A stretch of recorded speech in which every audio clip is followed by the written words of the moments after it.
증권업계에는 두고두고 회자되는 전설적인 사건들이 있습니다. 수치 하나를 잘못 입력하는 바람에 회사가 통째로 날아가 버리거나 단위 하나를 실수해서 시장을 뒤집어 놓은 일도 있었죠. 당시에는 나라 전체를 시끄럽게 했던 사건들인데 결말이 나오기 전에 화제성이 떨어져서 누가 어떻게 책임을 졌는지는 또 모호하죠. 오늘은 이 사건들이 어떻게 마무리됐는지 확인해 보겠습니다. 구독과 좋아요, 알림 설정도 부탁드립니다.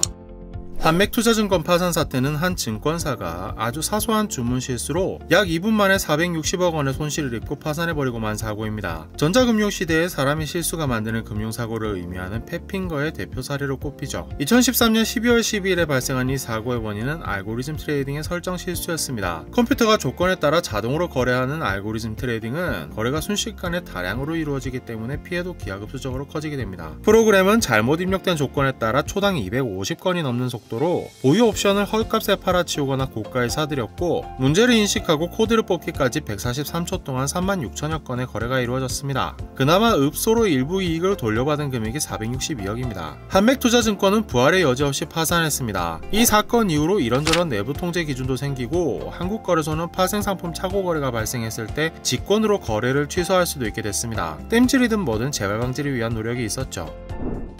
이 사건은 증권사 하나가 파산했답니다로 끝나지 않습니다. 한맥투자증권이 돈을 내지 못하니 거래소에서 적립금으로 대신 결제를 했고, 이후 411억 원의 구상금을 청구했습니다. 한맥투자증권에서는 오히려 손해배상 청구 소송으로 맞불을 놨는데요. 파생상품 시장 감시 및 관리 감독을 소홀히 하는 바람에 이런 손실을 입었다고 주장했습니다. 더불어 36,000여 건의 거래도 착오에 의한 것이라고 주장하며 부당이득 반환 청구도 진행했습니다. 결국 한맥투자증권은 파산했고, 싸움은 공적자금관리특별법에 따라 파산관제인으로 선임된 예금보험공사가 이어받아 진행하게 됐습니다. 이 사건은 9년이 흐른 올해 4월에 와서야 비로소 최종 결론이 났습니다. 대법원은 모든 사안에서 거래소의 손을 들어주었습니다. 원심에서 이미 내린 결론이 부당하지 않다는 결론을 내린 겁니다. 예보에서는 판례에 따라 상대방이 착오를 알고 이용했다고 주장하며 착오에 중대한 과실이 있어도 의사표시를 취소할 수 있다고 주장했습니다만, 대법원은 그런 실수가 있을 줄 어떻게 알고 호가를 미리 제시하냐고 일축했습니다. 여기에 한국거래소의 감시감독 소홀이라는 주장에 대해서는 당시에 거래소의 조치가 필요할 정도의 이상 징후가 발생했다고 볼 근거도 없었고, 거래소가 이미 체결된 거래의 효력 유무를 따질 권한도 없었다고 평가했습니다. 결국 이 건은 이렇게 이변 없이 종결되었습니다. 예보에서는 411억 원을 물어줘야 한다는 보도에 깜짝 놀라서 한맥투자증권 파산재단에 나가는 것이라고 설명했습니다. 예금보험공사가 덤터기를 쓰는 건 아니라는 얘기입니다.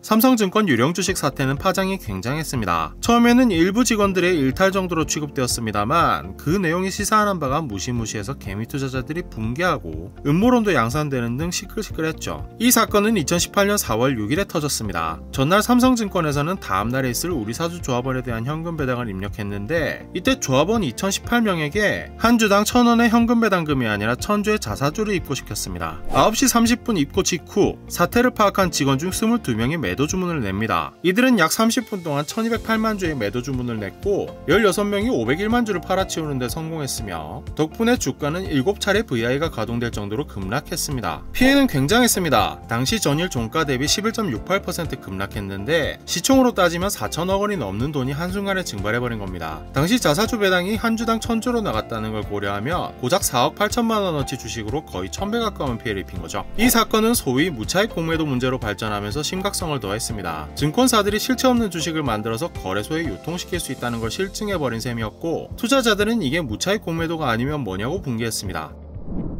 이 사건 이후 금융위는 삼성증권에 과태료 1억 4,400만 원을 부과했고, 삼성증권 대표이사였던 구성훈 사장이 책임을 지고 전격 사임했습니다. 직원들은 매도 주문을 냈던 22명 중 고의성이 분명한 21명이 고발을 당했고, 그중 8명이 기소됐습니다. 기소된 8명은 지난해 3월에 대법원에서 전부 유죄 확정됐고, 징역형 집행유예 아니면 1,000만 원에서 2,000만 원씩 벌금이 확정됐습니다. 다들 쇠고랑을 차고 형무소에 들어가지는 않게 되었습니다만 이걸로 끝이 아니죠. 삼성증권은 15명의 전 직원들을 상대로 손해배상 청구 소송을 제기했습니다. 13명은 매도 주문을 냈던 사람들이고, 2명은 전산으로 배당 사고를 낸 담당자들입니다. 사건을 다룬 서울중앙지법에서는 2019년에 1심 판결을 선고했습니다. 법원은 피해의 직접적인 원인은 대량 매도지 배당 사고는 아니라고 판단했고, 대량 매도를 시도한 13명이 삼성증권이 입은 피해의 절반인 47억 8천만 원을 공동으로 배상하라고 했습니다. 이 사건은 항소심을 진행 중입니다. 물론 삼성증권도 된소리를 맞았습니다. 2021년에는 삼성증권의 손해배상 책임을 인정한 판결이 나왔습니다. 나왔습니다. 서울중앙지법에서는 배당 시스템 내부 통제 제도를 갖추지 못해서 사고를 야기했다며 투자자들이 제기한 소송에 원고 일부 승소 판결을 내렸는데요. 법원은 다만 삼성증권이 이미 큰 손해를 받고 주가 하락의 다른 원인들도 있었던 점을 고려해서 책임은 50%로 제한했습니다. 이 건도 아직 확정이 안 돼서 삼성증권 측에 문의해보니 진행 중인 사안이라 답변이 곤란하다는 답이 왔는데, 그렇다면 항소심이 진행되고 있다는 얘기겠죠. 금융위는 무차익 공매도 논란에 서둘러 개선 방안을 만들었습니다. 4가지 방안 중에 제일 유효했을 것으로 보이는 건 주식 잔고 매매 모니터링 시스템이었는데, 의아하게도 계획은 몇 년 뒤에 중단되고 말았습니다. 금융위는 이유를 음주운전에 비유했는데요. 음주 측정기를 차량마다 달아서 시동을 못 켜게 하면 음주운전 예방에 효과적이겠지만 현실적으로 비용이 너무 과하다는 거죠. 사후에 처벌하는 것으로 충분하다는 결론을 내렸다고 합니다. 다만 이후로도 계속 터지고 있는 유사 사건을 보면 증권업계가 신뢰를 회복할 수 있을지는 의문입니다. 2019년에는 한국투자증권에서 실제 물량의 1000배 채권 매도 물량이 시장에 나오기도 했고, 올해 초 미래에셋증권에서는 판매한 주식이 잔고에 남아있는 사고가 터지기도 했었죠. 옛날 일로만 치부할 수도 없겠네요. 오늘 준비한 이야기는 여기까지입니다. 이야기가 마음에 드셨다면 구독과 좋아요, 알림 설정도 부탁드립니다.